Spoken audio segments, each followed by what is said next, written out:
Hey up everyone and welcome back to the Full Send GP podcast. I'm Cal. I'm Matt and welcome to our Australian GP race review. What have we got there, Matt? So the way we're going to structure this is maybe slightly different than what you've seen before. So we're going to start off with our warm-up.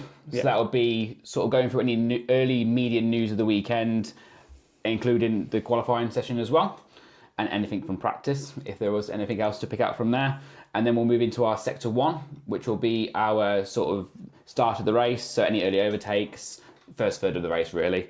And then we'll move into our Sector 2, which will be our mid-race, so we're going through strategies, any sort of, pit stops, undercuts, obviously overtakes, and hopefully a lot more chaos in the end of the race. Yeah. And then we'll move into our Sector 3, which will be our sort of end race, hopefully some last-minute full sends.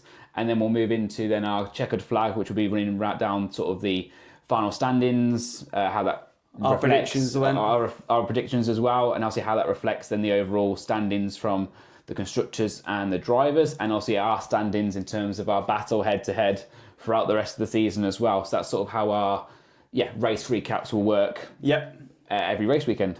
Yeah, definitely. So, like I say, these will be coming out after every single race. Yes. For sprint race weekends, I think we'll do the warm-up. That will include your sprint race and your sprint quali, because obviously the main event is the race. Yeah. But yeah, so thinking about the Australian Grand Prix then. Yeah. So the warm-up. We've got to talk about qualifying. So when you're thinking about qualifying, there was a massive shock. Yes. That was an absolute massive shock. One of the favourites, really, let's be honest. One of the best. The driver that you placed in first position. To win the race. To win the race. Didn't get for pole position, no. but yeah. When I seen first corner, he just went off. Obviously, the rear axle locked up and he just spun round. He's a complete passenger at the end of the day. His driver couldn't do anything about it. Well, Max was fine afterwards, wasn't he? And he did. Yeah. Obviously, again, all of us expected it to be a non-driver related error, especially where it happened. Obviously, the first. And you don't corner. expect Max to make them mistakes. No. And he definitely didn't make that mistake. No. But it's a massive shock. Like he started some seasons badly, like 2022 with the engine braking in Bahrain, and then he had the problem, I believe it was in Australia as well. They had another problem with an engine in there. So that's like back-to-back like DNFs. But luckily his problem come in qualifying. So it wasn't, he could easily get the points back, but it's just like, at least it made his job more difficult. He needed to be on the first race weekend of the season as well. And as we talk about qualifying, obviously we saw Hajar up in P3 coming into qualifying as well. So again, it shows there was enough performance in the car for Max to challenge. It's great qualifying for maybe Hajar. challenge it a bit further up, as we'd normally expect. But as we'll go through in a second, that gap was quite large. So how much of an impact Max would have had, it would be hard. Obviously, we'll never know. We'll never know, but we'll find out, I hope, if next race, if it's anything different. Yeah. But like I say, in the sister car as well to the Red Bull, Lindblad had an unbelievable qualifying. Well, it's a solid all-round from Racing Bulls, wasn't it? So it was P8 so and P9. It's again, I watched their sort of post-quali media stuff, and they both were seemingly quite surprised about the performance of the car. I reckon they were secretly expecting maybe a 12th or a 13th. Like, again, the upper ends of the Q2s, but Yeah, no, and I will say, I called this. I called Mercedes being over half a second ahead of everyone else. I knew they were sandbagging. Everyone knew they were sandbagging. But they were sandbagging, but not to the extent of what I thought. I really thought they were going to be. I think everyone thought they were sandbagging. It'd be like 3/10. It'd be dominant, but dominant was an understatement. That first to third, I believe, was it 7/10 to Hajar. 8/10, I think. Around that. I think we've rounded it up. It's probably 8/10. Yeah. Which is that's ridiculous. Like, how can that be? Well, Lewis Hamilton obviously he was complaining about it, weren't he? He was thinking if it's the engine to do with the compression ratio, then in FI I need to look at it. But he said if it's a car's just good enough, then Ferrari just needs to do a better job on that side. Well, it's clear. I think we spoke about it earlier. How Mercedes, the whole package, it's not just about the engine. Because if it was predominantly the engine, you would have seen the Alpines, you would have saw McLarens, all of them within a much closer. And Williams, closer and gap. they didn't have a great qualifying compared to like Mercedes. Mercedes just blew them out of the water. Yeah. And like I say, yeah, when you're looking at it, Russell, he was calm, cool, calm, collected, weren't he? Throughout the whole weekend, but through qualifying, he did. Even when Antonelli the lap before went provisional pole. Yeah. He had the ball to do it, didn't he? He was already going purple in both sectors. You knew what was about to happen. Yeah. He's just a great driver, though, to be honest. But to be honest, over that, really, when you're thinking about it, obviously there's a massive shock about Verstappen, but we all knew that Mercedes was going to be top for qualifying. Yeah. So moving on to the race, Sector 1. Yeah, Sector 1. Well, just before Sector 1, really. So normally our Sector 1 starts from, as in the 5 red lights, and away they go. But yeah, this is very true, yeah. There was a couple of incidents. Weren't there? A couple? There was just a couple, wasn't there? Just a couple. Obviously we had the first of all, obviously Nico Hülkenberg having a bit of an issue. Yeah. And then the main one being the home driver, Oscar Piastri, not even making the race start. And with that, I called it. It's the Australian jinx. Something was going to happen. You said he was going to flop and he was going to underperform, and he did. He did. The pressure's on because he wants to perform for his home crowd. He's from Melbourne. He really wants to perform. It's just at the end of the day, like it's a stupid error. Like this driver error is coming around that corner. He doesn't need to go and push it that far. I know there's a lot more torque in these engines, but he doesn't need to push. Well, it wasn't even the formation lap, was it? No, it's just literally coming around. It was just the installation lap, really, was it? It was to check everything can go back to the grid or even back to the pit box as well, because normally they sometimes do a couple of laps as well. So, again, the way he was positioned on the track, again, it just didn't make sense to me, especially being your home Grand Prix as well, taking no risks. But when I did see it initially, I saw obviously McLaren spinning. I was sitting there thinking, Lando. I was thinking, because this Australian curse, I don't know if you saw about it, but back in, I think it's 2022, Charles won it. Yeah. Following year, DNF'd. Oh, yeah. 23, Max won it. Following year, DNF'd. Sainz won it the following year. DNF'd. And then DNF'd. So obviously Lando winning it last year. You thought? I was thinking, Lando's DNF'd in the Australian Grand Prix. And thankful for Lando fans, it wasn't. Yeah. But like I said, from the angle, because the angle that you see on the TV was actually from behind, you couldn't tell. No. Like, the thing is, like I say, from that, how that's been going over the years, Australian Grand Prix, you never know. You could have thought it was Lando. I mean, it's an embarrassment for either or if it had happened, but it's definitely an embarrassment for Piastri, especially if the home Grand Prix. I bet he's gutted. I feel a bit bad for him. It's just like the Hadjar from last year, really. Yeah. But it shouldn't happen. It should not be happening. He needs to. I know he's going to be his own self-critic on this, and he doesn't need anyone else to tell him this, but you can't be doing that. No. You just can't be doing that. No. Next point we've got is obviously the rocket ships that were Ferrari. Yes. Off the start line. So moving to the start of the Grand Prix now, obviously something we all probably expected anyway. Oh yeah, especially from the testing. It was unbelievable. Yeah. Like the launch from Hamilton in pre-season with the testing was just... Yeah. And it happened again for the pair of them, and following him by Lindblad as well. But great start for a rookie with these new regs and the new changes for the start procedure as well. The fact that he nailed it, and his more experienced teammate in Liam Lawson went backwards to 18th, I think it was, even by the end of the first lap. It was that poor of a start. Obviously, a lot for him to get their heads around. Obviously, a big change, like I say, in terms of the start procedure. So, yeah, he had another good start as well. But again, for the Ferraris, even though they had a good start, it was like everyone just partied like the Red Sea. Everyone just literally, Leclerc just made his way in, and then down he ended up on the inside of George Russell coming into the first corner as well. Could have been so much better though. Hamilton was on the outside of Russell, and he ever so slightly went wide, and he was alongside him, and he'd have had him probably on the next straight, and it'd been a 1-2 Ferrari, and it'd have been probably a different race. It could have been a different sector one for us to cover in this, because there would have been a bit more strategy involved from the Ferrari. But then literally, so like he was sliding around there, and like you say, obviously he made that mistake, and I think he dropped down to like 5th or 6th or something, didn't he, Hamilton? But obviously he brought that back, because obviously it is a very quick car, but it's obviously nowhere near the Mercedes at the minute on actual race pace. But the race started, we all thought it was going to happen, but it's quite crazy how much it did make such a difference on that it was the initial crazy. Launch was crazy to see. But yeah, with regards to the sector one, obviously the first few laps before the first virtual safety car, obviously we had a great battle for first between Russell and Charles. Again, I said to you earlier, the battle that I've not seen for years at Albert Park. Yeah. It was literally to and fro and just constantly within each other's half a second, making moves. Every other lap, positions were changing. That's also, as F1 fans, what we wanted to see and what we were promised from these regulations as well. The fact that we got a glimpse of that within the first 10 laps gave us something, some hope this is going to make a big change. And it's made a massive change in that. The main concern, though, is the safety feature. Yeah.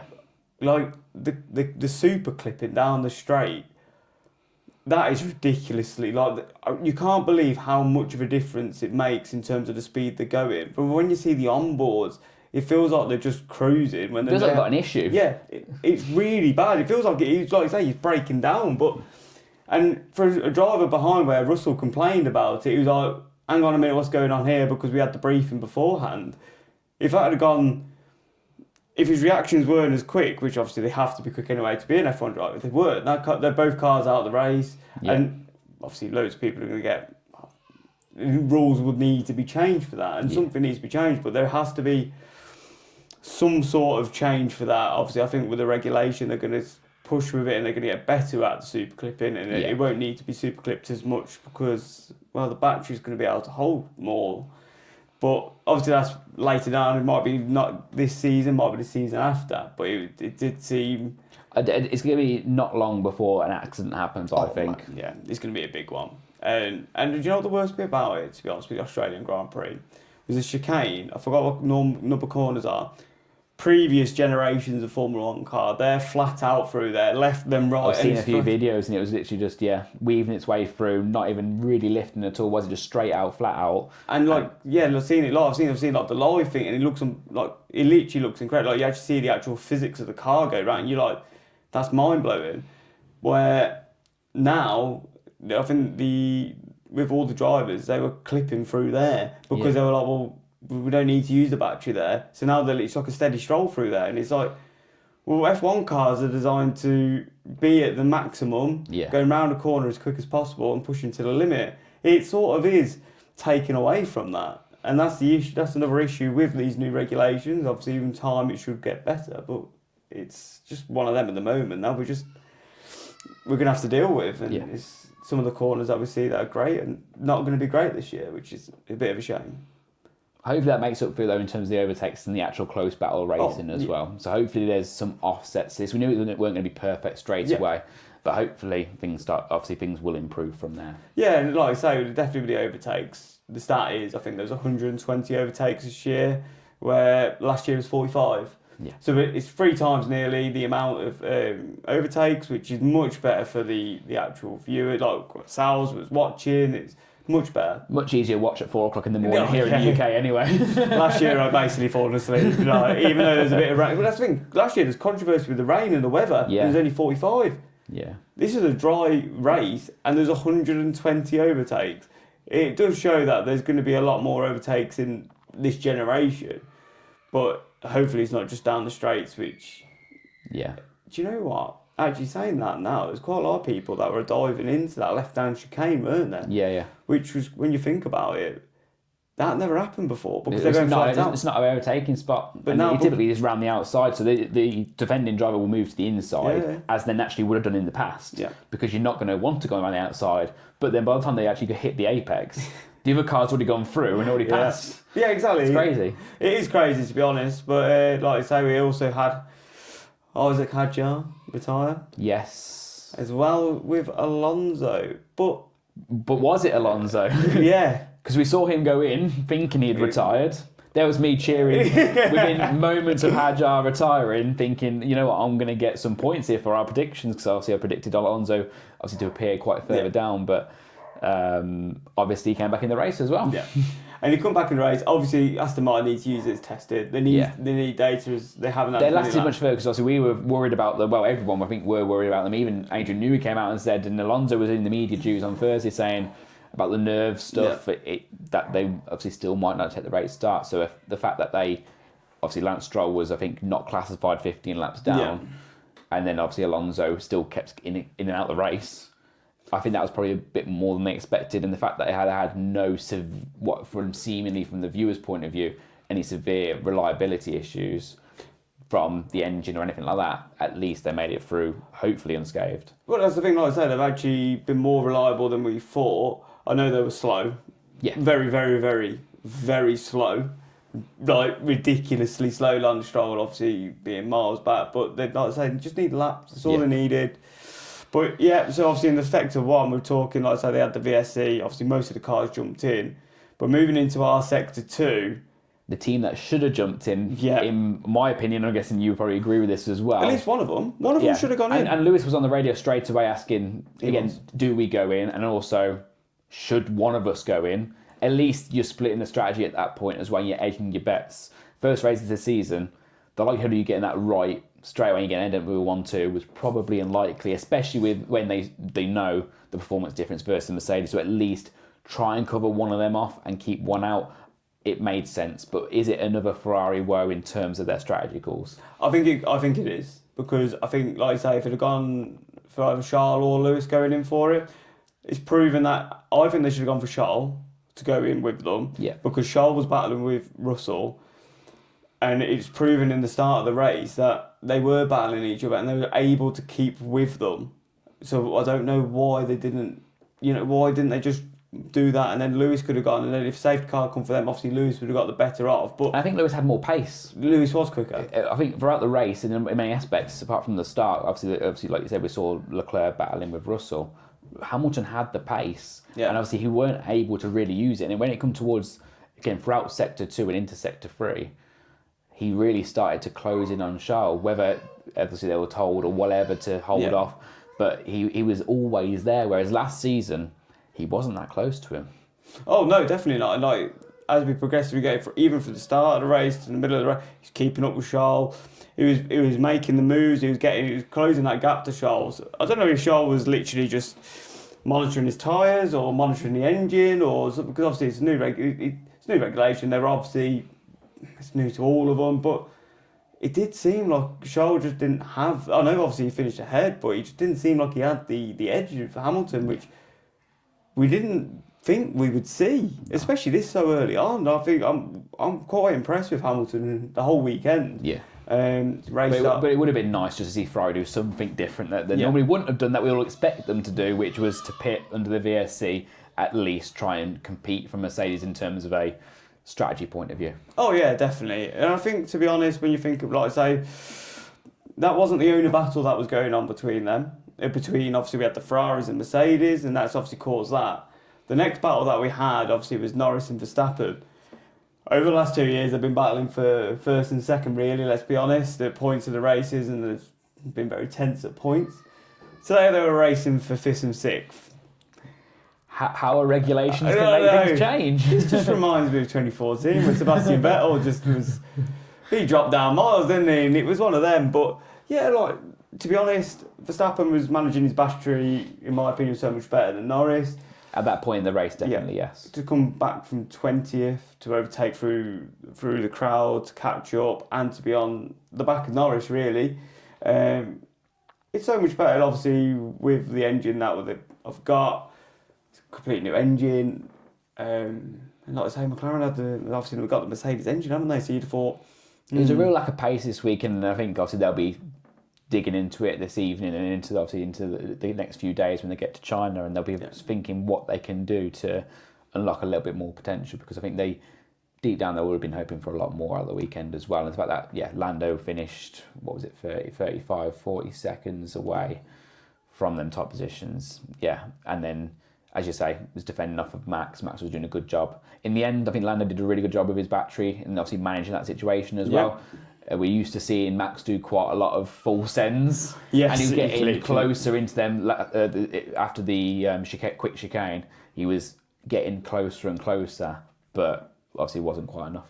No, and I think, like I say, Norris had good racecraft in that way to do that, and he knew how to hold him off, but also... to be honest, where was that pace? Like I say, with McLaren now, with Oscar crashing out, the cost cap, is that going to push back the upgrades or not? Obviously, I know is it good? Because obviously going to have to rebuild the parts. They've already had just the race, so his future upgrades now going to be just put back. And if they're put back, it's going to put back the competitiveness of the car. And they're already not competitive as enough as it is, considering they've been constructors champions for the last 2 years. So there's a lot of pressure on them. It's not like they're McLaren of 3-4 years ago and they were just midfielders. They're one of the top teams. They need to be winning or podium places every single race weekend, and they just didn't look like they were going to do it the whole weekend, did they? But then obviously, like they say, Lando did hold him off at least, so got some extra points for the team. Obviously no change of real positions there, but we did see that quite a bit in the latter end of the top 10. So between the Bortoletos, the obviously Ocon, Gasly, there was a lot going on. And I think I've made the best prediction for the pre-season predictions. I've gone for obviously Bortoleto to be the wild card. Unbelievable. He's unbelievable. A great first race. Honestly, he was flying. He made that Audi look like an actual race car. Obviously, Hulkenberg has problems. We don't actually know how well he would have done. But like the overtakes he was putting on, obviously Ocon, they had Gasly. Like at points I thought, hang on, Gasly just got past the Bortoleto. But no. At one point, he was actually closing on Bearman as well, wasn't he, for that 7th place, which would have been amazing for him. But a brand new fit out. Like I know obviously there was a team before last year, but the brand new engine, the Audi engine, it's not like this is not obviously Red Bull will have the same issue with this, but brand new engine with Audi, completely new to Formula One as the brand. Yeah. For him to be getting points and looking really good, like I knew he'd made the next step because he looked really good in majority of the races last year. He just needed that step up, but he was really, really, really good. He was really strong, and that, again, the same goes for Gasly as well. Yeah. Again, made up 3 or 4 positions overall in the Grand Prix. Ended up in 10th. He went because he was fighting with Ocon for that last place. He was in 9th for a bit. I was thinking, hang on a minute, come on, Gaz. Honestly, I knew he was going to be good because, as we said in the pre-season predictions, I just knew that even that car, he's going to be in the midfield battle, and I knew Gasly's going to be able to get the maximum out of it. Obviously, Colapinto can't, but Gasly can. Gasly is one. At least Colapinto had a steady weekend. No damage. Yeah, that's where his season needed to start. Really, again, it's 14th in the end, I think. Again, just at a race where not blistering pace to get to the finish, not miles behind, and no damage as well, from what it seems as well. So again, it's a massive confidence boost. But will Briatore actually like that though? Briatore wants quick drivers. He wants people that are quick, but not smash up £1 million worth of damage on the first race weekend as well. But that's what he wants. But is he going to be happy with only Gasly getting points? Or clearly not. We obviously have seen some clips from obviously Drive to Survive as well, and he's not going to stand for just leaving Pierre to get the bulk load of the points this season. But again, from Franco's side, that again steady Grand Prix. Yeah, one ticked off the box and move on to the next. Yeah, exactly. Like say, the other one's only next week, isn't it? So if you quick turnaround, if you can push the points, great. But he needs to really work on that, I think, because Alpine need it, and obviously more points, more money. They need that if they want to get further on up. Yeah. We'll come to our checkered flag. Yeah, so all that was covered in the Sector 3. I don't think we really covered that, did we, in that? But yeah, so the Bortoleto, Gasly, Ocon battles that happened throughout Sector 3 as well. Obviously, Verstappen couldn't really get Norris in the end. But in the end, from the top 4 positions, it really just stabilised, didn't it? The last sort of 10, 12 laps, there was no real push from Charles. No. Lewis was close enough. He was pushing at the end. I'm not gonna lie. I was looking at the time. When 2.5, wasn't it? It was getting quite close. He got that, and he got it down to He got it down to 1.3 with 1 lap to go. So what you're not going to do on that lap, but overall, to be honest, I feel like it was a good starting race for these new regulations. Yeah, I would agree with that. It was actually fun for obviously the viewers to watch. Obviously, I enjoyed it because there's actually action. There's something that you actually. Obviously, we don't. It's always the excitement of the first race as well, especially for something here in the UK. It's getting up so early as well. You've got a lot of hopes and expectations. Obviously, we all knew from the weather forecast it was going to be a dry one as well, so we won't quite get the chaos of last year. So we were relying on the overtakes and the new regs to really just to showcase what it could do. And like we said earlier, the first sort of 10 laps did show what it's capable of. Oh yeah, massively, and it does show that. To be honest, with with obviously the getting overtakes with people actually want to watch it. And massive, I have to give credit, to be fair, to the F1 TV, brought obviously with them sorting the actual F1 TV for obviously the broadcast. Obviously they've had a lot of slack over the last couple of years as well, and rightly so in many cases as well. There's been some bizarre races where... terrible. But at least this year they had... Well, this race, they've had the mini boxes for the other overtakes that were happening. So obviously George had his moment at the end of the race, but they had the mini box, obviously Charles and Lewis, because obviously they were close. But then also, what they did show, obviously they couldn't show everyone's battery on the side, because obviously if you could show everyone's battery there, then strategy, like the teams will literally be like, okay, now we know what's going on. You can push here instead of here, because they're not doing that. But I'm sure there'll be obviously underlying data they're looking into anyway, beyond just obviously the battery and the boost side of things, the overtake. But yeah.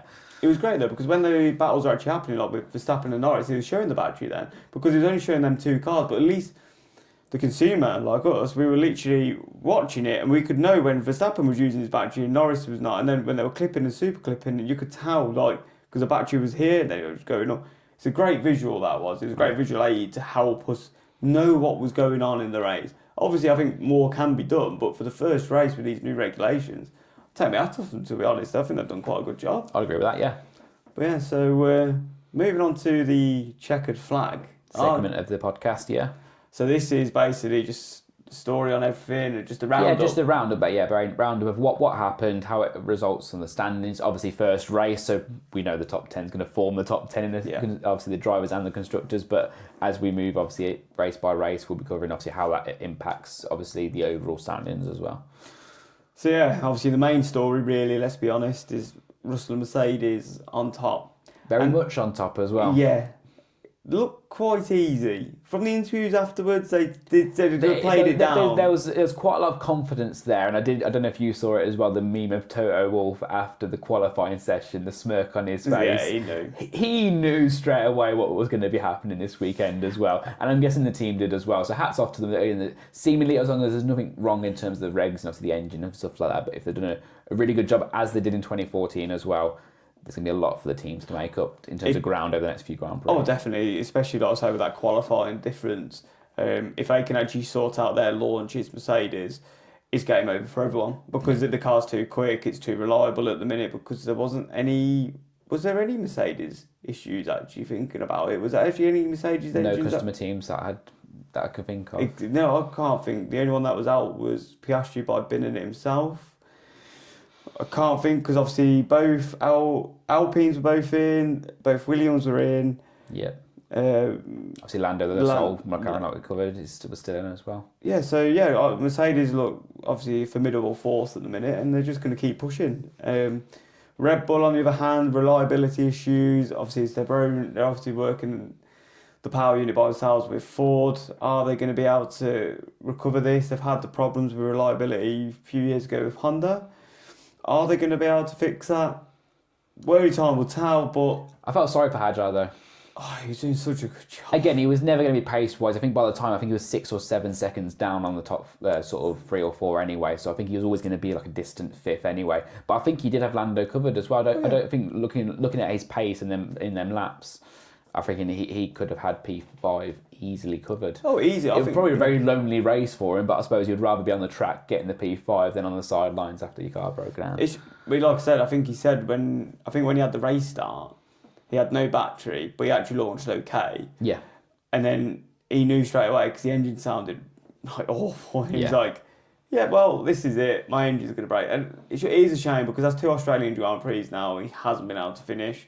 But a lot of positives to take for him at least, because at least it was looking like I would say, a solid P5, a very strong P3 in qualifying as well. So again, the fact that he started on the front foot of Red Bull, that much better compared to what we've covered on other podcasts about the performance of other drivers in that seat, I think he'd be very happy, at least with this sort of the potential that was shown this weekend. Oh, massively, yeah, definitely. I fully agree with that. He's done a very good job. Shame about reliability, but that's just one of them where reliability, to be fair, Ferrari looking quite good.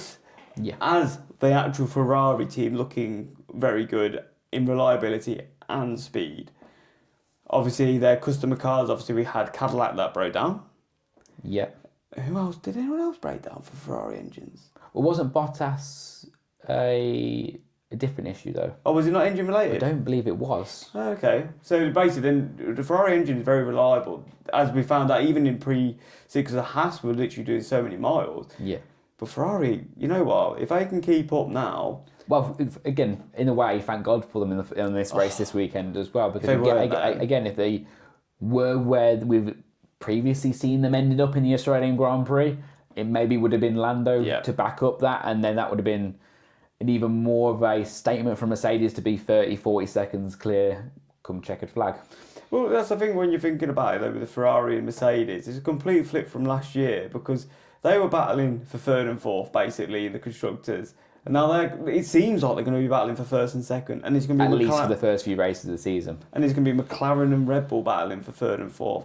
Ferrari, they're looking good. I'm really impressed, like I say, with Lewis. Charles did a nice, steady job, but considering how bad Lewis was last year, it's a great job, to be honest. It's a great start. And if they can keep developing on this, I've seen rumours, with their funky wing they had, the reversible wing, that was only the start. They're not bringing that yet, but their actual main concept of it is coming soon. I don't know what race they're on about bringing it, but that's meant to add quite a lot of speed, which is going to massively help, especially for qualifying. They're going to need it. But yeah, to be honest, I hope Ferrari keep up. They need to, because it's going to be better for the viewers. We need a good championship fight at least. And to keep all other fans that aren't as connected to F1 as well, especially in these early races of these new regulations as well. The longer we can get that battle for, the better. Yeah. Well, when we're looking at that, like the standings for them, obviously they did really well. They got a podium, third and fourth. If you're looking at the rest of the top 10, so we had, was it George Antonelli? Then we had Leclerc, Hamilton, Norris, Verstappen.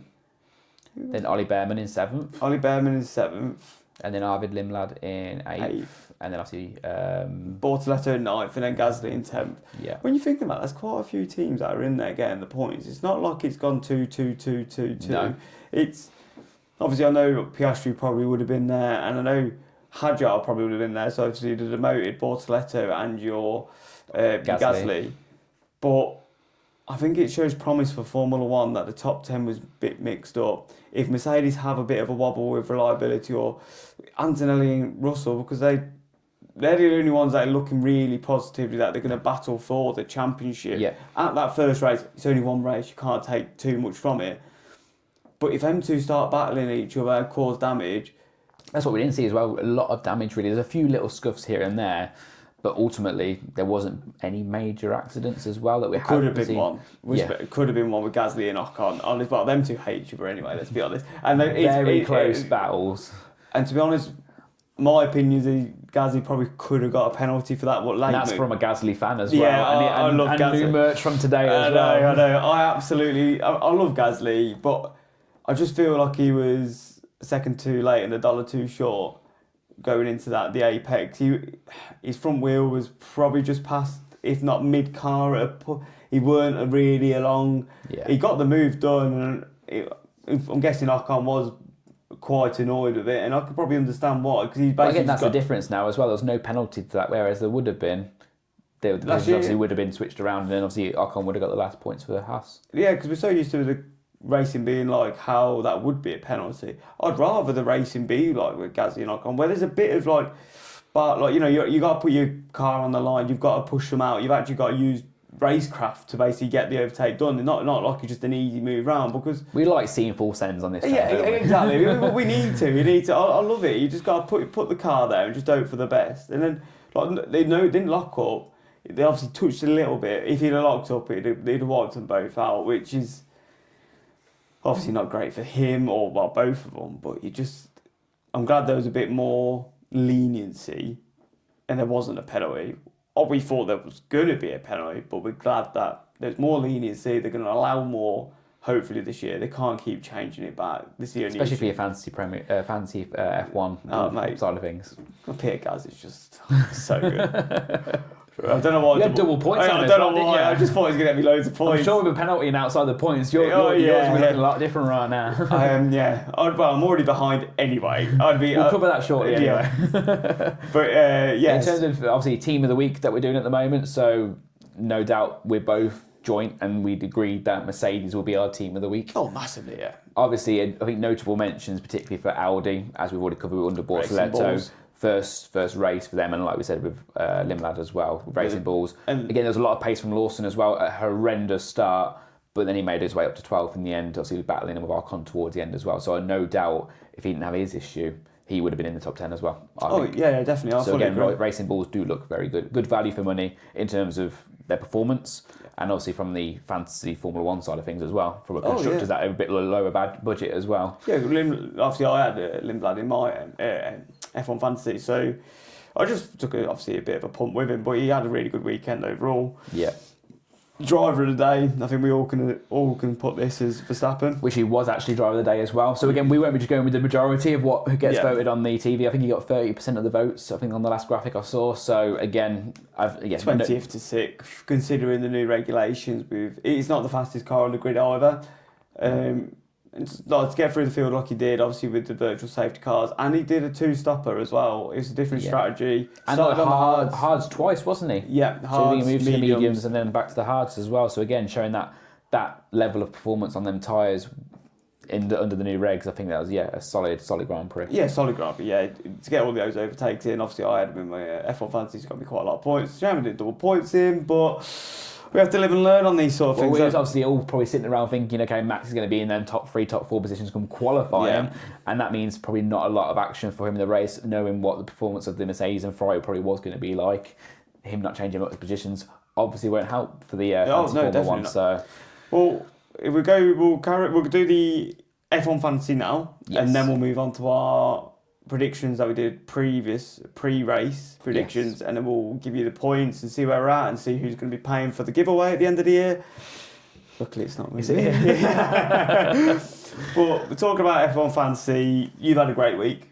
I'd say a solid week. Yeah. Obviously, looking at you always think you do well, and you look at the leaderboard and you're like, oh, clearly other people they can go into the future and then come back. Yeah, definitely. And then pick the right drivers and the right obviously teams as well. But overall, I'm happy with my first week. Obviously, Mr. George Russell with the double points, obviously scoring big, obviously pole position, and obviously then following that with the win as well was definitely welcomed.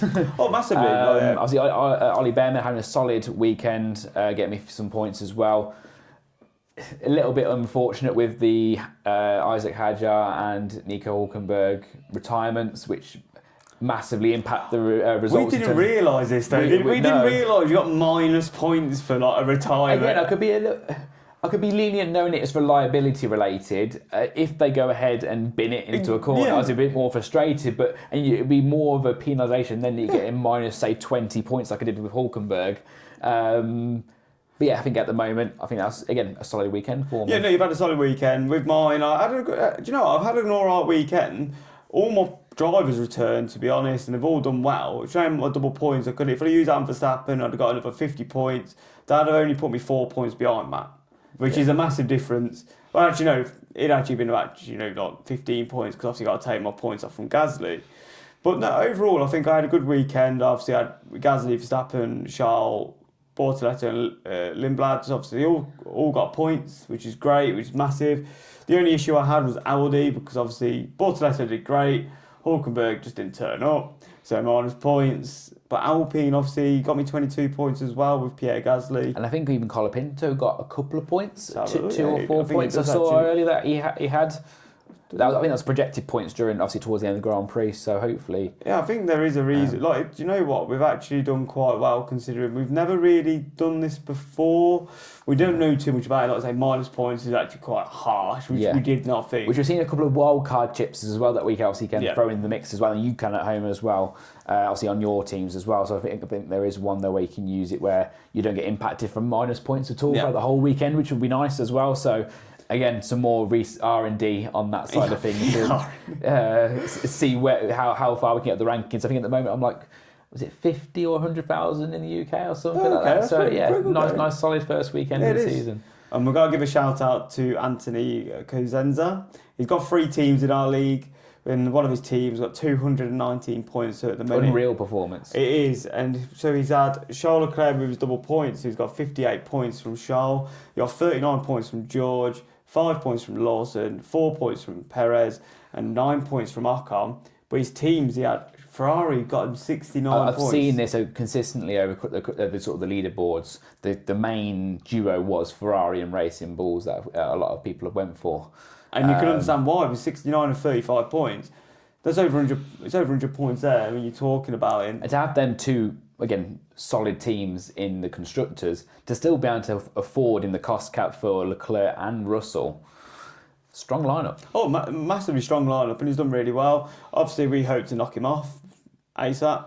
But he's had shout out to who the bottom of the leaderboard at the moment, which is Verstappen me winning, which is Mitch Jones. Yeah, a nice 43 points. Yep. So he's gone 2 times points on Lando Norris. He had Verstappen, Perez. He had Alonso, Bottas, Audi, and Cadillac. Returning minus points. I've got to say that's a horrendous constructor's choice. I think he spent all his money here. That's the issue. Like he spent all his money there, but you know what? He's giving it a go. We'll have to give him a wooden spoon. Shout out to Mitch.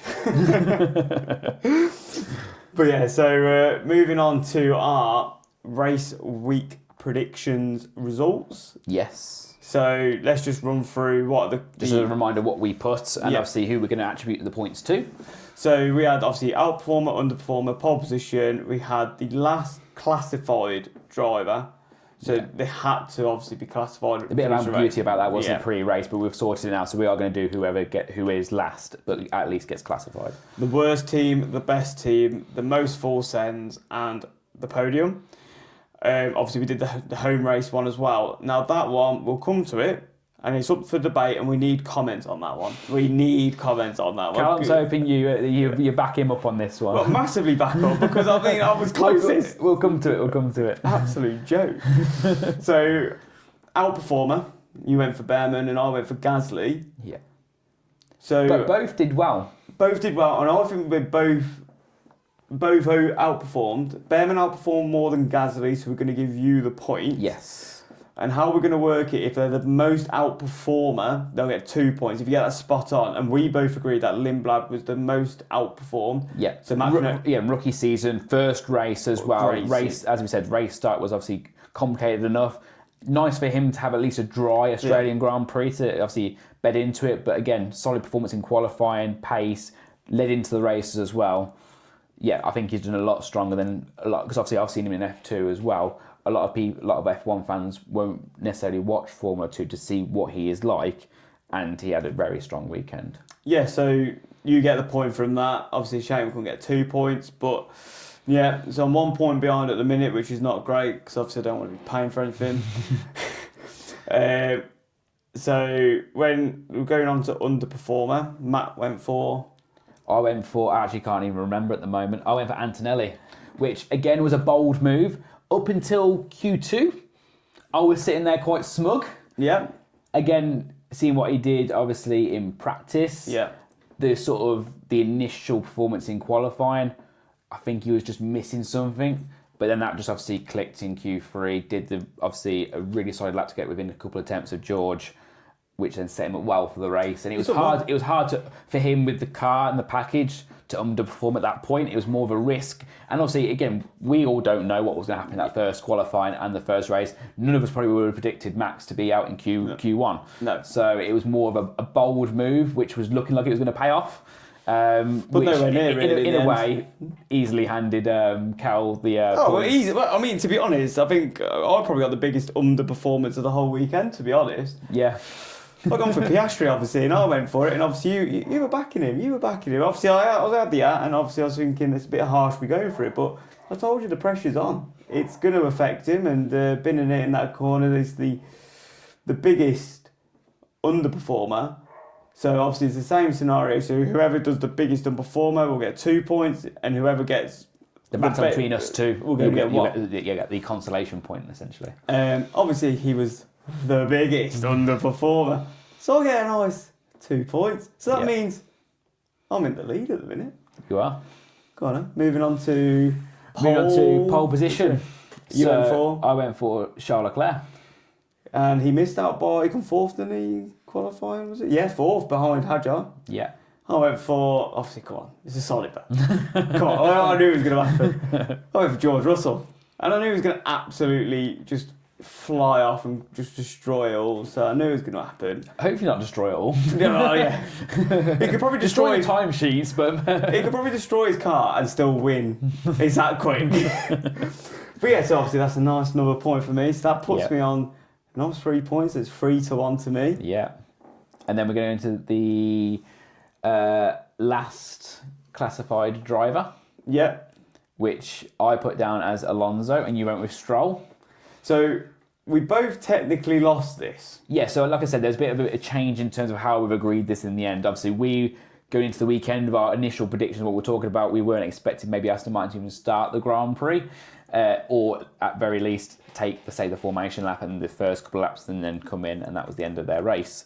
So we was both edging our bets in terms of which driver was going to do that first. Yeah. Whereas since then we've had a chat, and we're going to go with the last classified driver, which was Checo Perez. Yeah, so Perez is obviously the last driver, so none of us get a point for that one. Moving on to the worst team. I went for Aston Martin, so I think that's a slam dunk punk. Literally, alley-oop, you name it, that is as easy as you want it. Yeah. Both of them retired, then come back out, but then retired again. Both drivers are out, so it's a slam dunk. You had no chance with... It's a shame because obviously I went first on that one, and I knew Aston Martin were going to be bad. And then, as our predictions, like we said in our prediction video, we take it in turns in the different categories each week. So again, that one led to my turn to be second choice. Obviously, I would have went with Aston Martin myself, so a little bit gutted. Yeah. And especially when I let you go first this weekend, so I sort of done myself over. But again, Cadillac still had a not very good weekend. Didn't have a great weekend, and if Perez had retired, it would have been a bit of a debate, but I think the Cadillac were quicker. So I think it's Aston Martin. Yeah. So that makes it a nice 4-1. It does. Looking very bleak at the moment. Mate, my bank account's going to be completely fine. I mean, you might have to get another mortgage out. So the best team here, I went for Red Bull. Nowhere near the best, to be honest. So I couldn't even get close to the best. We think that the best was Mercedes. And who have you gone for, Matt? I went for Mercedes. Solid bet, isn't it, really? Just shocking. Top of the constructors, dominated the whole weekend, really. I reckon, no one can debate how they've started the season. So that was an easy 1 point towards me. That makes it 4-2. Coming into, not the penultimate, because technically we have 3 categories left, but you have ruled out one of them, which is stuff. But we're going on to the most full sense. Yeah. And this is the main category. This is our category that we've made up. It's quite hard to actually gauge, but we have been gauging it by watching it. I went for Pierre Gasly. And I went for Lewis Hamilton. And they've both done a lot of overtakes in that race. Yeah, so if you're going on, say, positions gained from where they started and where they ended up, they would have drawn, because they both moved up 3 positions. But we actually... No. Gasly moved up 4. He was 14th to 10th. And he ended 7th to 4th. So Gasly would have been... Well, he's better on that side. And also... He has his old friend Ocon to thank with the amount of positions that were changing it as well. He was flying. I told you. He's got the machinery. He's going to push it. And this is going to be the same thing as well. If you get with the most overtakes, you get 2 points. And then... Between us, whoever gets the most overtakes gets the 1 point. So the driver got the most overtakes, Verstappen. Easily. Yeah, coming from the behind the 20th he started, wasn't it? To come all the way down to 6th, sorry. It's a massive improvement. Obviously, it's 14 or 15 overtakes in that, so you can't argue with that, to be honest. I went Pierre Gasly, and he I think he only marginally beat Hamilton, to be fair. Maybe 1 or 2 more. Enough to get the point, though. Exactly. Which makes it 5-2. 2, yeah. But now this is where you claw back a couple of points. You could have clawed back all 3 of the points. I almost predicted the full podium before the weekend even started. Yeah, and how we're going to work the podium is you get a point for each position that you get correct, but if you get all 3 correct, you get your 3 points to your correct podium. Drivers, yeah. And you get 2 extra bonus points because you've got them all in. So the perfect score is the 5 that you want from the podium category. You were very close. I was very close. I had Charles Leclerc in P3. So there's 1 point. Obviously, I predicted Max Verstappen to finish second. 0 points. Which maybe wouldn't have happened even with his qualifying early exit. Maybe. And obviously, I had Mr. George Russell to win the Grand Prix. So again, that was another point there. So 2 points picked up from that category. Yeah, so how obviously with our predictions, obviously you got a nice 2 points there. I wanted Charles Leclerc in third. I was fuming, so I couldn't go Charles. I went Isaac Hadjar. You know what? Qualifying third. I was thinking, hang on a minute. I think I might be on for this. Obviously, I had engine problems. Obviously, DNF'd. So obviously that didn't happen. Then I had Russell in second, so I didn't get a point for that either. Then I also had Verstappen in first, and obviously he didn't. That was a big ask. It was a big ask. But before the race, I was thinking, you never know, it might happen. You got out in second, so it wasn't too much. But it's just no points. It's a shame because I've literally let you crawl back in there. I was 5-2 up. Now it's 5-4. Going in technically to our last category, which is the home driver category. We have to guess the exact position that the driver will end up at the end of the race. Yes, so what we've agreed again here is that you get the 2 points. If you get it exact or between us, you'll get the solitary point if you guess closer to where that driver finishes. Exactly. So technically, I'm actually the closest. I am the closest. When you're saying the solitary point, when you're closer to where the driver finishes, the driver didn't even start the Grand Prix. But that's his own problem. I put him 7th, you put him 5th. He's come closer to 7th than he has come to 5th. He didn't finish. He wasn't closest to finishing anyway because he didn't even start the Grand Prix. But surely that means I'm still closer. If he goes into the lap 1, where did he qualify actually? Qualified. Where did he qualify? Because I think we should go with the qualifying position. Which I think helps me out here because it doesn't. That probably does actually. I'm pretty sure he qualified P5 and Lando qualified P6. You sure? I actually don't know actually. We'll have a quick look at qualifying. It was. Let's have a quick look at qualifying. Yeah, so we're not counting that. So here he is backtracking now. So he wants your guys' help to help him put this category into place. Yeah, no, we need to. Race. Yeah, because technically, I am closest to technically where he finished. Yes, he didn't start, but I think I deserve that point because I'm technically the closest, and it's unfortunate. You got the point for the underperformer, and I'm giving you that anyway. Now, I'm more than happy admitted to that, but the fact that you didn't even start the Grand Prix again, if he went into turn 1 and crashed, he's technically taking part in that race. Then therefore, you've got an argument. He still didn't even classify. Did not fit. He would have did not. But he didn't. Technically, he finished 22nd.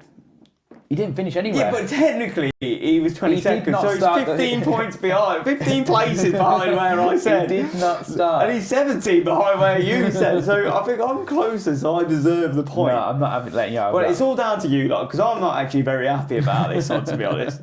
If I lose by 1 point, and this is the 1 point over the whole season, I am actually... We'll look back at this and we can all laugh at him. I'll actually be fuming. It's so annoying, but you know, okay, at the minute we'll put it down to you guys, so we do need the comments on that, so please just comment in. We need some advice on that one. And that will still, the rules for that, whatever we set, will then go for the rest of the season as well, for the home driver sort of prediction video as well. But yeah, that's all of it for our race review for Australian Grand Prix. It was a good one, wasn't it? Again, great race. Regs, yeah. New season started, very exciting. So yeah, I'm happy. Yeah, you know what? It's actually looking forward to the rest of the season. Like I say, we want you guys obviously like, comment, subscribe to all the platforms. Obviously got Spotify, YouTube at the minute. We need to set up everywhere else as well. Yes, we're looking at the socials now as well. So again, we'll soon be posting a lot more regularly on there as well. We'll be posting all the behind the scenes of what we're going to be doing here because we actually have the plans of what we do in our studio now. We've had a few changes, a few different setup ideas. Obviously, some lighting changes today as well. So we are making some movement as well. So we're hoping by the Japanese Grand Prix towards the end of this month, everything will be sorted. Yeah. Obviously, you'll see us on the next video. You'll see is a predictions video on which will be Chinese Grand Prix. So the studio will still be the same then. Yeah, and then we'll have a different studio though. The predictions video will have the same. But then for the one after, for the one afterwards, you'll see obviously the next prediction video after that will be a different setup. But obviously, you'll see a few other little bits in between as well from Portugal, our trip next week as well. So you'll see a few maybe blog type stuff for that as well. So yeah, lots to look forward to. Yeah, like, comment, share, subscribe, you name it, do it. We need you. We need that bell icon. We need it. We want your support. We want your advice. And like I say, comment below. Think what differences you have, different opinions you had on the race. Yeah. And where we think we may be a little bit wrong, but just let us know. And as always, we're full sending it, and we're not always going to get it right. So probably let us know. Like Gasly against Ocon, let's be honest. But you know, it's just one of them, isn't it? But yeah, so we'll see you on the next one anyway. And yeah, peace and see you in a bit. Peace.